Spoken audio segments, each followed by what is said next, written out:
O fechamento da carta de Paulo aos Filipenses, ao povo de Filipe, ela é uma das passagens mais extraordinárias, porque Paulo realmente mostra sua humanidade, sua vida, e ao mesmo tempo que ele diz para ele o morrer é viver, ele vai falar muito sobre a cruz, sobre resiliência, permanecer na fé, acreditar piamente naquele Senhor que ele depositou a sua esperança. E ele vai pontuando muitas coisas importantes, mas eu separei aquele momento mais que eu entendi, é a carta aos Filipos, o momento que é crucial. E eu quero ler com vocês algumas coisas para que você possa fazer uma grande reflexão e melhorar como cidadão aqui nessa terra, apesar de que estamos aqui de passagem e a nossa vida, ela se resume tudo em Cristo. É claro que a gente tem trabalho, filhos, família, dia a dia, cultos.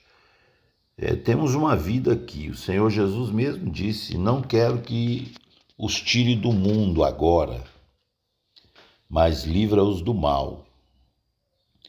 Mas a carta aqui a Filipe, aos Filipenses, no capítulo 3, Paulo fala assim, versículo 14.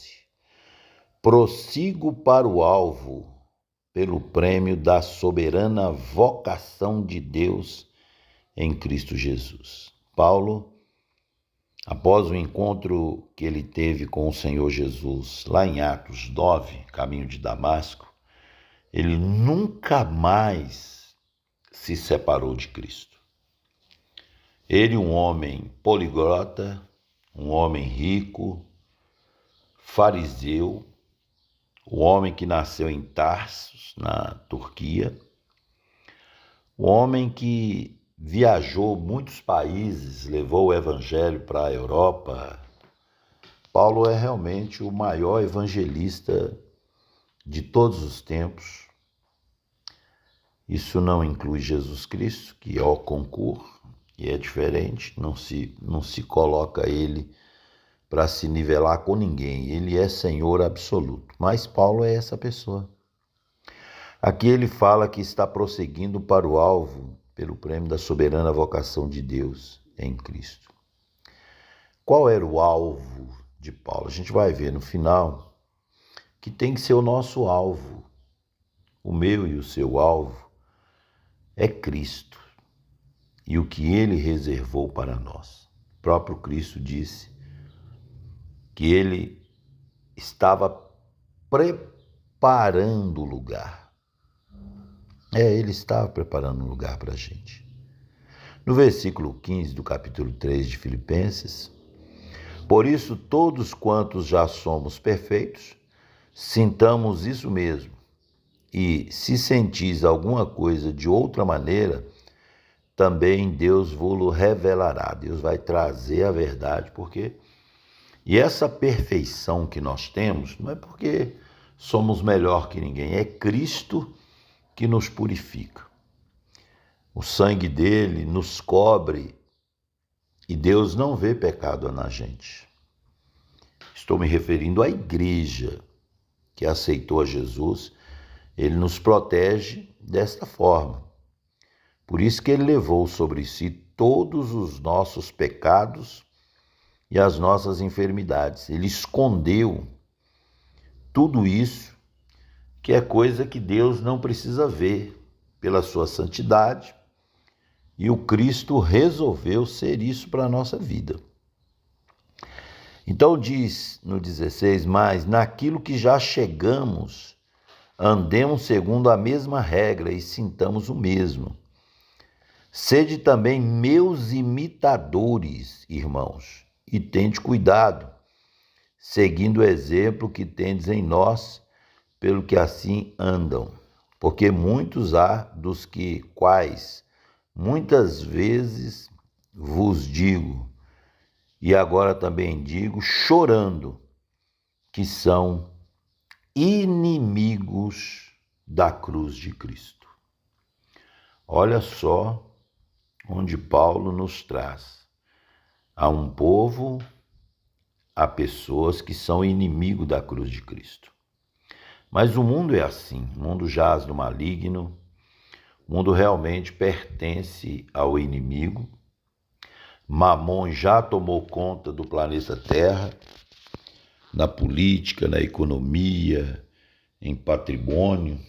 E eu me lembro lá em Mateus 4, quando o diabo oferece tudo para Jesus, dizendo: tudo te darei, porque a mim foi entregue, se prostrado me adorares. Uma proposta indecente, né? Mais ou menos o seguinte: se você se curvar diante de mim, eu divido meio a meio o poder aqui na terra. Ou melhor, vou aumentar a proposta. Vou te dar tudo. Mas você precisa se prostrar diante de mim. Aí o Senhor Jesus o repreendeu e disse assim: eu só adoro um, que é meu Pai, que é Deus. Então, os inimigos da cruz de Cristo são muitos, mas são muitos inimigos. Infelizmente, até no meio nosso surgem pessoas que estão desviando, inclusive um pastor muito famoso, que foi uma referência no passado, uma pessoa assim de um extremo conhecimento, agora praticamente é inimigo da cruz de Cristo. Quando a gente vê também uma religião muito grande no mundo todo, que crê no advento, que são os adventistas, eles concluem que a morte de Jesus na cruz, são vários pregadores de lá, que a cruz não foi o suficiente. E é uma organização muito grande. E ninguém repreende esses líderes que falam que a cruz não foi o suficiente. E inclui também a ressurreição não é o suficiente. Então Paulo está dizendo aí, está chorando Paulo, isso no seu tempo, imagina hoje, os que são inimigos da cruz de Cristo.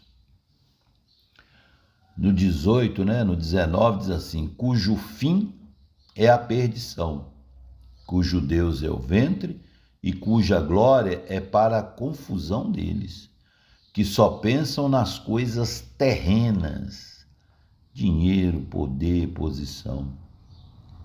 Mas diz aqui, mas a nossa cidade está nos céus, de onde também esperamos o Salvador, o Senhor Jesus Cristo, que transformará, futuro, o nosso corpo abatido para ser conforme o seu corpo glorioso, segundo o seu eficaz poder de sujeitar também a si todas as coisas.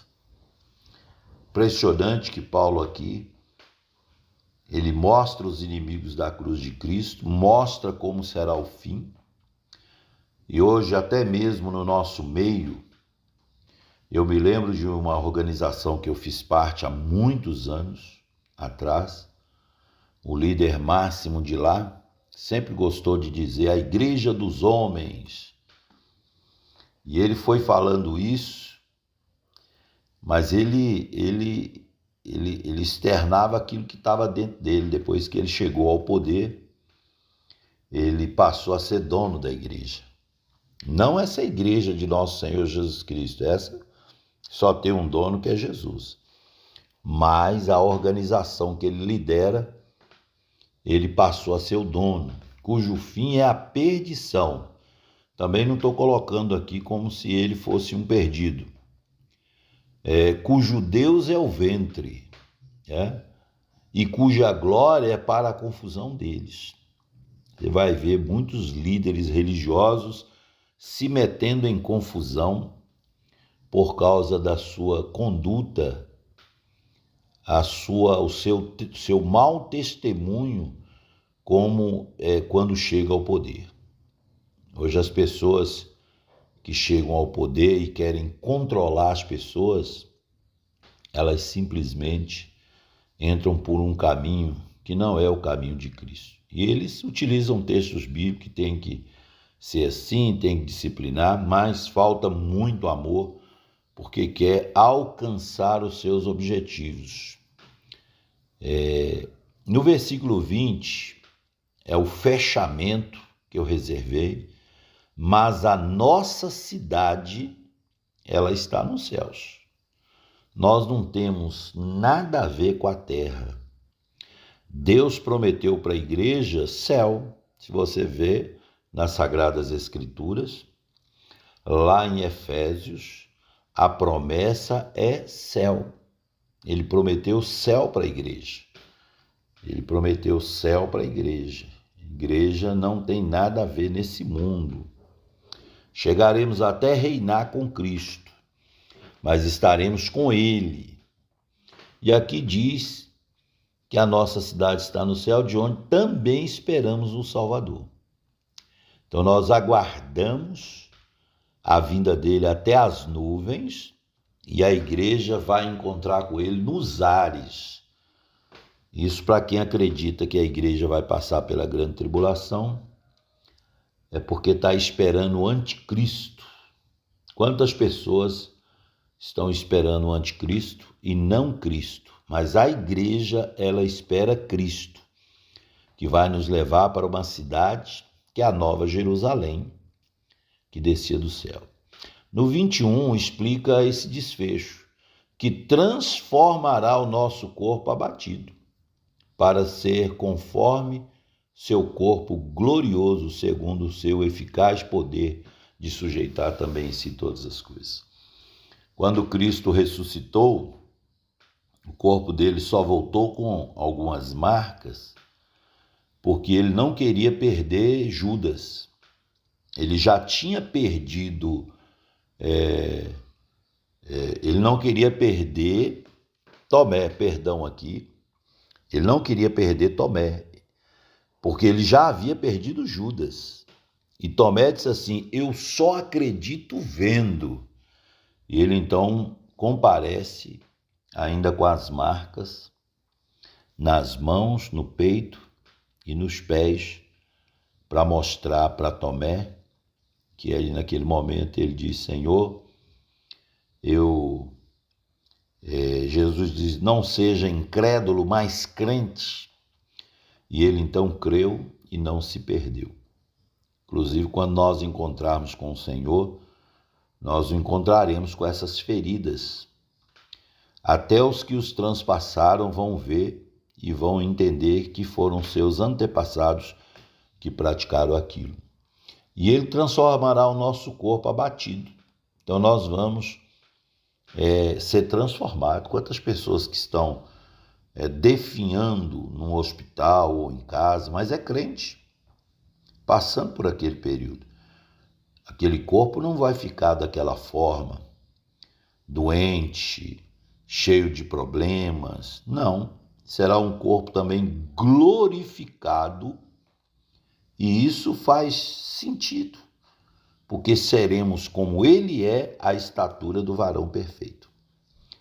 Inclusive todas as pessoas que ao ressuscitarem, para os seus corpos se conectar com o seu espírito, com a sua alma, que já está com Deus, isso estou falando daqueles que já morreram em Cristo, e nós, os vivos, que seremos transformados, o nosso corpo será transformado para estar muito parecido com o corpo de Jesus aos 33 anos, mas glorificado.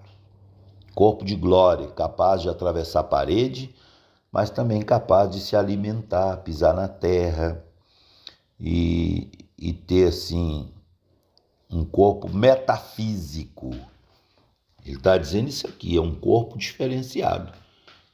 Enquanto aqui na Terra, no reino milenar, as pessoas terão corpos naturais, a igreja terá um corpo diferenciado. Não faz nenhum sentido Cristo sendo o cabeça e a igreja com estruturas inferior. Nós teremos a mente de Cristo. Então, o nosso corpo, que é o corpo, que é a igreja, o conjunto de salvos, terá um corpo glorificado, diferenciado, para viver com ele para sempre.